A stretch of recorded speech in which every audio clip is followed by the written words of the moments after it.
Hello students, कैसे हैं आप सभी। उम्मीद करती हूँ कि आप सभी अच्छे होंगे। बिगनिंग फॉर विकुंज के पार्ट 3 में आपका स्वागत है। चलिए शुरू करते हैं चैप्टर का पार्ट नंबर 3, जिसकी हेडिंग है हमारी द एज ऑफ रेवोल्यूशंस 1830 से 1848 के बीच। दैट मीन्स कि वो टाइम पीरियड जिसमें क्या हुआ था, बहुत सारे आई थिंक नाम से होता है क्लियर हो जाता है कि क्या हुए, बहुत सारे रेवोल्यूशंस हुए। रेवोल्यूशंस क्यों हुए, मैंने आपको लास्ट हमारे जो वीडियो थी उसमें बताया है कि किस तरीके से जो कंजर्वेटिज्म था, दैट मीन्स 1815 का जो टाइम पीरियड था जब नेपोलियन ने बहुत सारे चेंजेस किए थे, देन उसके बाद जब दोबारा से नेपोलियन हार गया था 1815 के बाद, जब वो हार गया था तो दोबारा जो हमारी जो कंजर्वेटिज्म जो एक थॉट रखने वाले जो लोग थे ना, उन लोगों ने क्या करना शुरू कर दिया, यूरोप में अपने जो भी प्लेसेस थे जहां वो रूल करते थे वहां पर अपने अकॉर्डिंगली दोबारा अपने आप को क्या है एक तरीके से अपनी पावर को यूज़ करना शुरू कर दिया, जिसकी वजह से अब जो लोग थे ना वो सिर्फ होता है लाइक नेशनलिज्म में जो आइडियोलॉजी थी उसके थियोरटिकल पोर्शन तक नहीं थे, अब उन चीज़ों को वो एक रिवॉल्ट में कन्वर्ट करने लगे थे। मतलब अब वो शांत नहीं थे, अब वो क्या करने लगे थे, उनका गुस्सा बाहर आने लगा था अलग अलग तरीके से। ठीक है, जिसकी की शुरुआत कहाँ पर हमें इटली, जर्मनी, ऑटोमन जो एम्पायर है, ठीक है, आयरलैंड है, पोलैंड है, यहाँ के कुछ एरिया से हमें देखकर पता लगता है कि किस तरीके से यहाँ पर क्या है जो नेशनलिस्ट थे, ओके एंड जो आपके कौन थे एक तरीके से आपके लिबरलिस्ट थे, जो लिबरलिज्म की जो फिलॉसफी रखते थे, उन लोगों ने क्या करना शुरू कर दिया, एक तरीके से रेवोल्यूशन स्टार्ट कर दिए।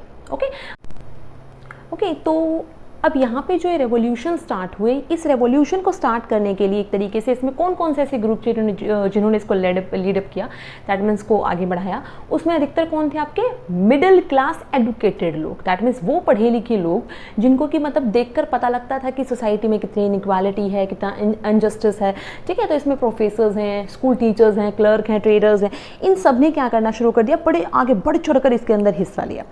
ऐसे दो रिवोल्ट्स के बारे में हम यहाँ पे बात करेंगे। सबसे पहला रिवोल्ट हुआ था कहाँ से, आपकी इसकी शुरुआत होती है एक तरीके से फ्रांस से। फ्रांस में अगर आपको क्या नाम है, पहले भी मैं बता चुकी हूँ कि क्या हुआ था, जो जुलाई 1830 में क्या हुआ कि जब 1815 में जो नेपोलियन ने क्या उससे पहले क्या कर लिया था, उसके ऊपर उसको कैप्चर कर लिया था और वहाँ जो बर्बन जो डायनेस्टी थी उसको वहाँ से उसके किंग को हटा दिया था। लेकिन 1815 में जब नेपोलियन को हटा, नेपोलियन की डेथ हो गई तो दोबारा से क्या है, बर्बन जो डायनेस्टी है वो वहाँ के रूलर्स को दे दी गई। तो उसके बाद क्या है, देन 1830 में रिवोल्ट हुआ और जिसकी वजह से जो लिबरलिस्ट थे उन्होंने उसको दोबारा से, जो वहाँ के जो राजा थे उनको एक तरीके से कहते हैं ना सत्ता से हटा देना, गद्दी से उखाड़ के फेंक देना, मतलब किसी भी तरीके से देख सकते हो, दैट मीन्स उसको उनका जो सिंहासन है उससे हटा दिया, ओवरथ्रोन कर दिया। ठीक है, एंड वहाँ पर क्या एस्टैब्लिश कर दी, कॉन्स्टिट्यूशनल मोनार्की वहाँ पर एस्टैब्लिश कर दी और उसके हेड कौन थे, हमारे लुइस फिलिप। ठीक है, उन्होंने क्या कर लिया, वहाँ की कमांड संभाली थी बेसिकली। तो इसी चीज़ को देखकर ना मतलब इतना बड़ा एक चेंज आया। तो एक बहुत फेमस हमारे मैट्रिनिक हैं, उन्होंने एक स्टेटमेंट दिया था, when France sneezes the rest of Europe catches cold, कि अगर फ्रांस में कुछ भी होता है ना, ठीक है ना, तो एक तरीके से समझ लीजिए पूरे यूरोप को सर्दी जुकाम, दैट मीन्स सर्दी जुकाम का मतलब नहीं कि कोल्ड हो जाएगा रियल में, नो, दैट मीन्स कि वहाँ पर पूरे यूरोप में उसका असर देखने को मिलता है अगर कोई भी छोटा सा भी इंसिडेंट यूरोप में अगर होगा तो। ठीक है, अब इस जुलाई का जो रेवोल्यूशन हुआ था इसके बाद क्या हुआ, एक और चेंज आया, जो बेल्जियम था वो भी किससे, यूके से अलग होकर के टूटकर एक अलग पार्ट में डिवाइड हो गया था। ठीक है, देन एक और बहुत क्या नाम है बड़ा इंसिडेंट, एक बहुत बड़ी घटना देखने को मिलती है हमें, कब, कहाँ की, ग्रीस की। ठीक है, अगर हम देखें तो जो 15th सेंचुरी थी उसके अराउंड तक जो ग्रीस था वो ओटोमन एम्पायर के कंट्रोल में था। ठीक है, तो ओटोमन एक बहुत बड़ा एम्पायर है, उसके कंट्रोल में वो था। देन बाद में क्या हुआ कि इन लोगों ने भी अपने आप को इंडिपेंडेंट कराने के लिए क्या वॉर करनी शुरू की। ओके, और यहाँ पर वॉर ऑफ इंडिपेंडेंस स्टार्ट हुआ। तो वहाँ पर क्या किया उन्होंने, अपना जो इंडिपेंडेंट वॉर है उसकी स्टार्टिंग हुई कहाँ पे, ग्रीस में 1821 में। ओके, एंड इसमें अधिकतर कौन लोग थे, एक तरीके से जो एरिस्टोक्रेट्स होते हैं ना, उन लोगों में के अंदर क्या है एक तरीके से जो होता है ना अपने नेशन को लेकर फीलिंग्स डेवलप हो जाना, तो उन सारी चीज़ों ने क्या किया, इस इंडिपेंडेंट वॉर को और ज़्यादा बूस्ट अप किया और ज़्यादा बढ़ाया। ठीक है, एंड इसको सपोर्ट करने के लिए क्या एक तरीके से वेस्टर्न यूरोप के भी कुछ जगहों से इनको काफ़ी सपोर्ट मिला था ग्रीस की वॉर में। वो कौन लोग थे, क्यों मिला था, क्योंकि वहाँ पे क्या था, हेलेनिज्म का मतलब क्या है, उन यूरोप के उन सारी जगहों पे जहाँ पर कि ग्रीस कल्चर को फॉलो करने वाले जो लोग रहते थे ना, दैट मीन्स कि उन सभी लोगों ने क्या किया, ग्रीस की जो वॉर ऑफ इंडिपेंडेंस थी उसमें वहाँ के लोगों को सपोर्ट किया। ठीक है, इससे क्या हुआ, एक तरीके से जो क्या नाम है, जो पूरा इतने टाइम से वहाँ रूलिंग चल रही थी उसको निकालने में उनको हेल्प मिली। अब सपोर्ट उन्होंने क्यों किया, तो एक बहुत ना फेमस एक तरीके से कुछ जो एक तरीके से पोइट्स वगैरह होते हैं, उन्होंने कहा था कि जो ग्रीस है ना, जो ग्रीक कल्चर है वो क्या है, एक तरीके से यूरोपियन कल्चर का पालना है, क्रेडल, दैट मीन्स कि जिसमें कि जो यूरोपियन कल्चर है वो पला बड़ा है, ठीक है ना, उनका ऐसा मानना था। इसी वजह से क्या है, लॉर्ड बायरन थे, उन्होंने क्या है इस पूरी वॉर के लिए बहुत ज़्यादा पैसे इकट्ठे किए, ठीक है, और फाइनली इसका एक रिजल्ट हमें क्या देखने को मिलता है, 1832 में क्या है, ट्रीटी ऑफ क्या नाम है आपकी कुस्तुनिया, दैट कॉन्स्टेंटिनोपल की एक क्या नाम है ट्रीटी होती है, जिसके बाद क्या है जो ग्रीस है उसको एक इंडिपेंडेंट नेशन का दर्जा, दैट मीन्स प्लेस क्या है मिल जाता है और ग्रीस आज़ाद हो जाता है। ओके, देन अब हम क्या नाम है देखने वाले हैं हमारा नेक्स्ट टॉपिक। ओके,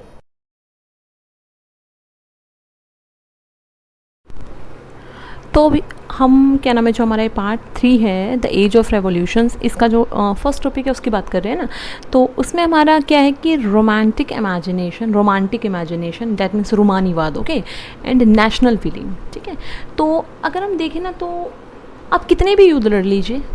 होते ना, कितने भी आप अगर वॉर्स करेंगे, युद्ध लड़ेंगे, तो उससे क्या होगा, आपके टेरिटोरियल तो आपका एक्सपेंशन हो जाएगा, मतलब आपकी टेरिटरी तो बढ़ जाएगी कि भाई क्या नाम है, हो सकता है कि पहले आपके पास एक स्टेट था, फिर आपके पास 2 हो जाएंगे, 3 हो जाएंगे, लेकिन सिर्फ यही एक इम्पॉर्टेंट रोल प्ले नहीं करता कि आप युद्ध लड़ें और जीत जाए और आपका टेरिटोरियल एक्सपेंशन हो जाए, नहीं,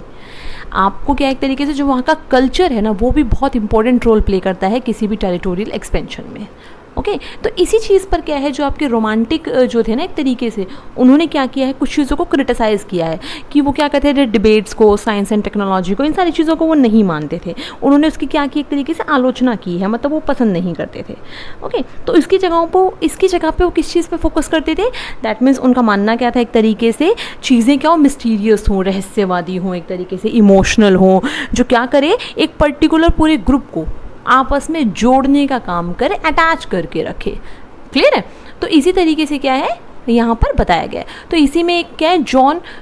गॉटफ्राइड हर्डर, ठीक है, तो एक तरीके से क्या है, एक जर्मन ये फिलोसोफर है, इन्होंने भी क्या किया था, इसी तरीके का जो कल्चर है वो डिस्कवर किया था, मतलब कौन कौन से लोग हैं जो कॉमन कल्चर से बिलोंग करते थे, उनके बीच वो कौन कौन से फोक सॉन्ग्स वगैरह ऐसे हैं जिसमें क्या नाम है उनके कल्चर के बारे में उससे पता लगता है, पोइट्री से, डांसेस से। तो उन्होंने क्या किया था, एक तरीके से मतलब पोइट्री, डांसेस, इन सारी चीज़ों को क्या है उनका एक सिंबल ऑफ आइडेंटिफिकेशन बनाया था, ठीक है। तो ऐसी एक छोटी सी जैसे एक स्टोरी है कि जैसे हम बात कर रहे हैं कि कल्चर कैसे लोगों को आपस में अटैच करता है, तो इसमें क्या है, जैसे पोलैंड है, पोलैंड क्या था, एक तरीके से उसको काफ़ी सारे पार्ट्स में ना डिवाइड कर दिया था। किसने किया था, रशिया, पर्शिया, ऑस्ट्रिया, इन सब ने क्या कर दिया था, पोलैंड को डिवाइड कर दिया था। ओके, तो वहाँ पर क्या था, एक तरीके से अलग अलग लैंग्वेज बोलने वाले ग्रुप रहते थे। क्लियर, तो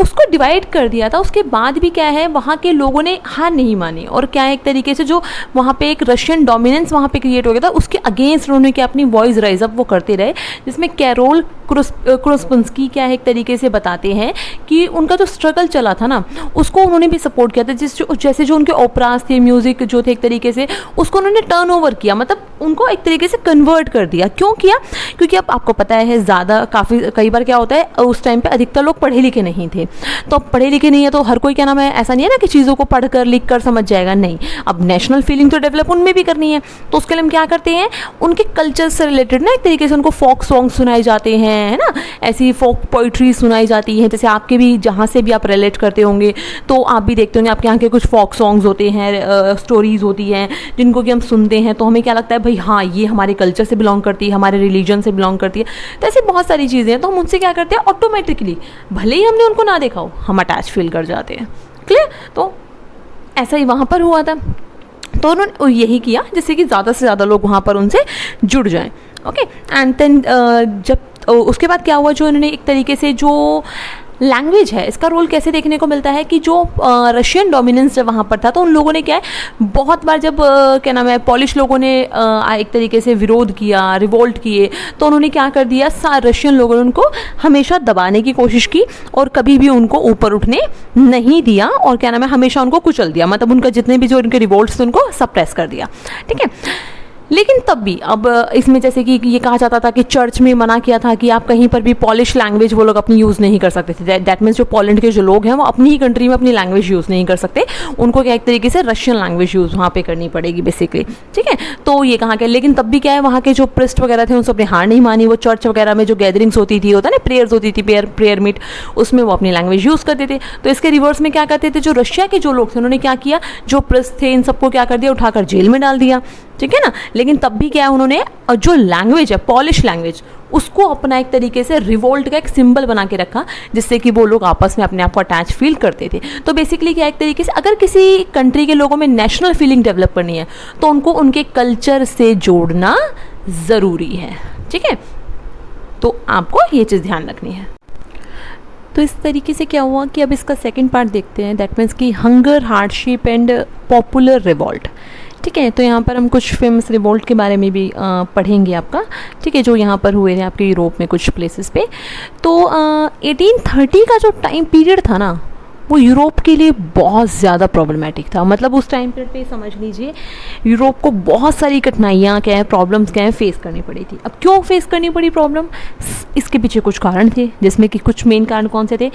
एक तो यूरोप में पॉपुलेशन बड़ी तेज़ी से इंक्रीज़ होने लग गई। अब पॉपुलेशन बढ़ेगी तो उनके लिए हमें रिसोर्सेज चाहिए, लाइक खाना, फूड है, ठीक है ना, शेल्टर है, और भी एक जॉब्स हैं, एम्प्लॉयमेंट, दैट मीन्स। तो उसकी वजह से क्या हुआ, जॉब सीकर्स तो बढ़ गए लेकिन एम्प्लॉयमेंट नहीं बढ़ पाया। तो एम्प्लॉयमेंट की कमी हो गई, लोगों के पास काम नहीं था, नौकरी नहीं थी, तो उनके पास पैसे नहीं आएंगे, पैसे नहीं होंगे तो खाने को नहीं होगा, खाने को नहीं होगा तो भूखमरी अपने आप आ जाएगी, तो होगा ना हंगर। तो दैट्स इट। तो इसी के साथ साथ क्या हुआ, अब लोगों ने सोचा कि भाई हम गांव में रहते हैं, यहाँ पर तो हमारे पास कोई काम नहीं है, कुछ नहीं है, खेती है तो उस पर भी हमें बहुत ज़्यादा टैक्स वगैरह सब होता है, तो हम एक काम करते हैं शहरों में चले जाते हैं, तो क्या पता वहाँ पे हमें कोई नौकरी मिल जाए। तो उन्होंने क्या करना शुरू कर दिया, माइग्रेट होना शुरू कर दिया गाँव से कहाँ, शहरों की तरफ। और शहरों में भी स्लम्स वगैरह में, मतलब अब शहरों में जाते उन्हें जगह तो नहीं मिल जाएगी ना रहने के लिए, क्योंकि पॉपुलेशन तो हर जगह बढ़ी हुई है। तो उन्होंने कई बार क्या, उन लोगों को कई बार क्या हुआ, ओवर क्राउडेड स्लम्स होती है एक तरीके से, झुग्गी झोपड़ियाँ वगैरह, वहाँ पर उनको रहना पड़ा। और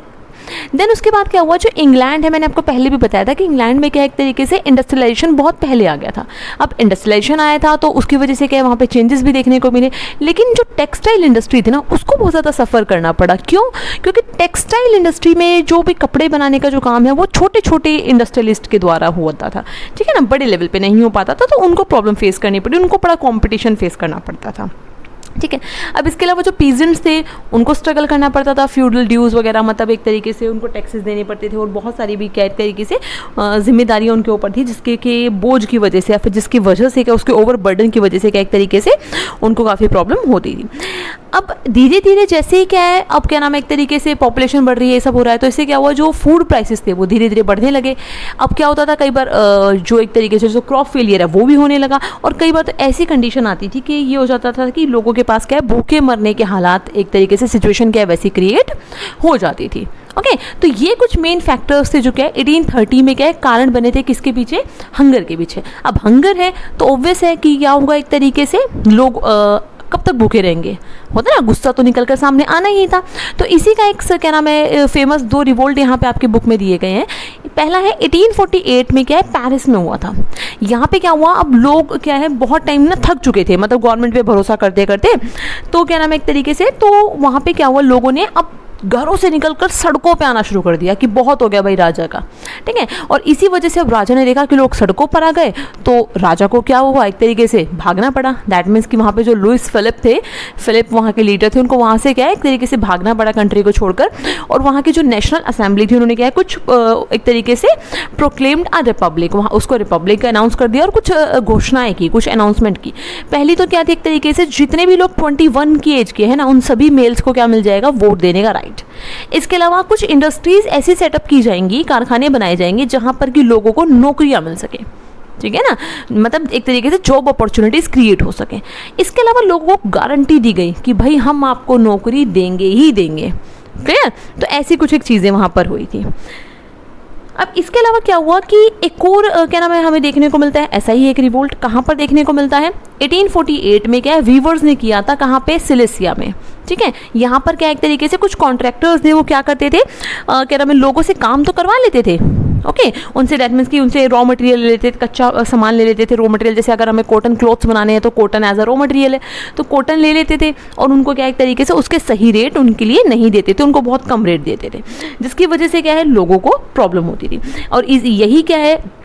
सब फेस करते करते क्या है उन लोगों ने एक दिन क्या किया, 4 जून को क्या आफ्टरनून में क्या है जो बुनकर्स हैं उन्होंने क्या है गांव में वो लोग एक तरीके से टाउन्स वगैरह में वो लोग घुस गए, और जो बड़े बड़े कॉन्ट्रैक्टर्स थे एक तरीके से ऐसे लोग थे जो इन सारी सिचुएशन के पीछे रिस्पॉन्सिबल थे, उनके घरों में जाकर तोड़फोड़ करनी शुरू कर दी, उनके शीशे तोड़ दिए, ऐसा बहुत ज़्यादा मतलब एक तरीके से बड़ी कंडीशन बन गई थी। और 24 घंटे तक ऐसा ही चलता रहा और उन्होंने एक तरीके से वहाँ से क्या काफ़ी सारे जो कॉन्ट्रैक्टर्स थे उनको अपने गाँव, प्रॉपर्टी, घर सब कुछ छोड़कर भागना पड़ा,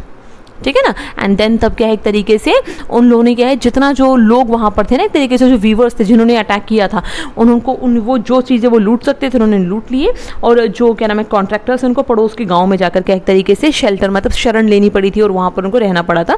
ठीक है। और क्या नाम है देन उसके बाद क्या 24 घंटे के बाद वहाँ पुलिस पहुँचती है, आर्म फोर्सेस पहुँचती है और वो क्या करती है फिर वो फायरिंग शुरू करती है, जिसमें कुछ लोगों की अराउंड 11 to 15 लोगों की वहाँ पर डेथ हो जाती है, ठीक है। तो अब देख रहे हो ना किस तरीके से जो भुखमरी थी उन्होंने क्या कर दिया एक तरीके से ऐसी सिचुएशन पैदा कर दी जिससे कि लोगों को रिवॉल्ट करना पड़ गया। ओके अब आगे देखते हैं हम।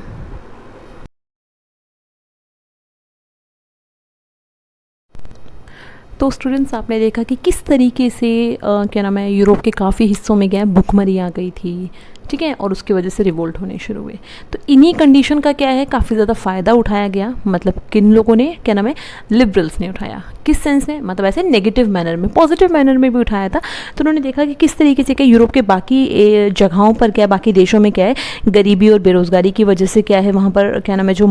फार्मर्स हैं, पीजेंट्स हैं, वर्कर्स हैं वो प्रोटेस्ट कर रहे हैं, रेवोल्यूशन एक तरीके से रिवोल्ट कर रहे हैं, ठीक है। तो उसी वजह से क्या है जो मिडिल क्लास लोग थे, जो मैंने बताया था ना पढ़े लिखे एडुकेटेड जो लोग थे, उन्होंने भी क्या शुरू किया एक तरीके से, उन्होंने क्या कहा कि क्या नाम है हम भी इसी के साथ साथ क्या करते हैं अपना रिवोल्ट कंटिन्यू रखते हैं, जिसकी वजह से क्या 1848 में क्या कई जगहों पर जो एकदम दैट मीन्स रूलर्स हैं उनको अपनी किंगडम्स छोड़नी पड़ी, ठीक है, उनको अपनी गद्दी छोड़नी पड़ी और उनको क्या एक तरीके से वहाँ पर क्या है कोशिश की गई कि सभी जो पुरुष हैं दैट मीन्स मेल्स हैं उनको क्या दिया जाए, वोटिंग का राइट दिया जाए, और वहाँ पर क्या कर दिया गया उन सारे प्लेसेस को रिपब्लिक क्या नाम एक तरीके से डिक्लेयर कर दिया गया। अब जो ये मिडिल क्लास जो लोग थे ना, जो लिबरल्स थे, इनकी कुछ डिमांड्स थी कि यूनिफिकेशन कर दिया जाए। सबसे पहली बात तो जो भी प्लेसेस है ना, जो भी नेशन स्टेट्स हैं वो बना दिए जाए, जैसे जर्मनी एक नेशन स्टेट हो, इटली हो, पोलैंड हो, इस तरीके से क्या इनको एक नेशन स्टेट बना दिया जाए। और दूसरा क्या था, वहाँ पे प्रेस को पूरी फ्रीडम हो, उसके ऊपर कोई सेंसरशिप वगैरह ना हो, उनको जो भी क्या नाम है सही लगता है गलत लगता है वो प्रिंट कर सके, और वहाँ पर उनको ये फ्रीडम हो कि वो अपनी खुद की पॉलिटिकल एसोसिएशन बना सके, उनको कोई भी चीज़ अगर गलत सरकार में लगती है तो उस चीज़ को वो कम्प्लीटली उसका अपोज कर सके, ठीक है। इसी के साथ क्या एक पार्लियामेंट बनाई गई थी, फ्रैंकफर्ट पार्लियामेंट, कहाँ पे, जर्मन सिटी में, ठीक है। तो बहुत सारे जो ग्रुप थे, जो पॉलिटिकल ग्रुप्स थे एक तरीके से जो मिडिल क्लास के, उन सब लोगों ने मिलकर क्या किया, अपना एक ग्रुप बनाया, है ना, और उन सब ने क्या किया, एक मीटिंग जो वहाँ पर होने वाली थी चर्च के अंदर, सेंट पॉल चर्च में, वहाँ पर क्या है अपने अराउंड 831 जो भी उनकी पॉलिटिकल पार्टीज थी उनसे कुछ लीडर्स को चुनकर उनका एक ग्रुप बनाकर 831 लोगों का उनको अपना रिप्रेजेंटेटिव बनाकर एक तरीके से उस पार्लियामेंट में भेजा, और वहाँ पर क्या किया गया, एक कॉन्स्टिट्यूशन ड्राफ्ट किया गया जर्मन नेशन का, ठीक है। और उसके बाद क्या नाम है ये कहा गया कि जो यहाँ का जो राजा है उसको क्या नाम है एक तरीके से हम यहाँ का लीडर बना के रखेंगे, लेकिन वो काम किसके अकॉर्डिंग करेगा, पार्लियामेंट्री के अकॉर्डिंग करेगा, ठीक है ना, जो भी वो लीडर्स हैं उनके अकॉर्डिंग। तो अब इस बात पे क्या है, जो वहाँ के जो किंग थे, मतलब जो राजा थे, कौन, फ्रेडरिक विलियम फोर्थ, उन्होंने क्या है वो एक तरीके से क्राउन जो था ताज पहनने से मना कर दिया कि भाई मैं आप लोगों की बातों से एग्री तो नहीं करता हूँ तो मैं क्यों पहनूंगा। तो उन्होंने किन लोगों का साथ दिया, बाकी जो राजा इन सारी चीज़ों के अगेंस्ट थे, तो फ्रेडरिक ने भी क्या है एक तरीके से उन सबको सपोर्ट किया। और इसकी वजह से क्या हुआ कि जितने भी जो रिवोल्ट हो रहे थे ना और जो रेवोल्यूशनरीज थे, इनके बीच में क्या हो गया एक तरीके से कहते हैं ना क्या नाम है, कॉन्फ्लिक्ट क्रिएट हो गया। कॉन्फ्लिक्ट क्यों हुआ, जो ये मिडिल क्लास लोग थे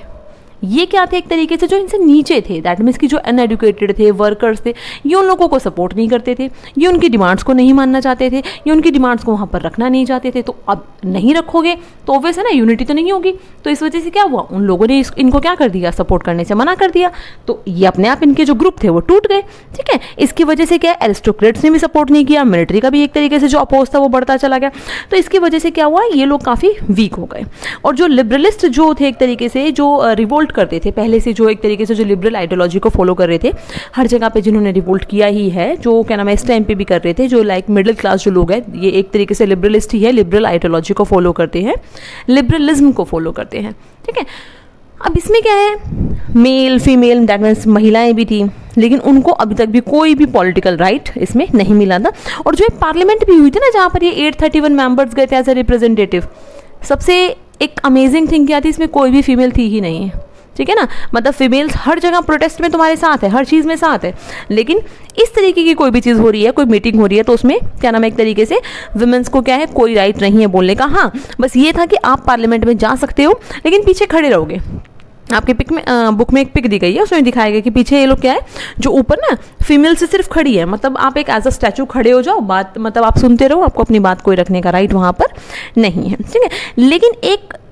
चेंज आया कब, 1848 के समथिंग, क्या कि जो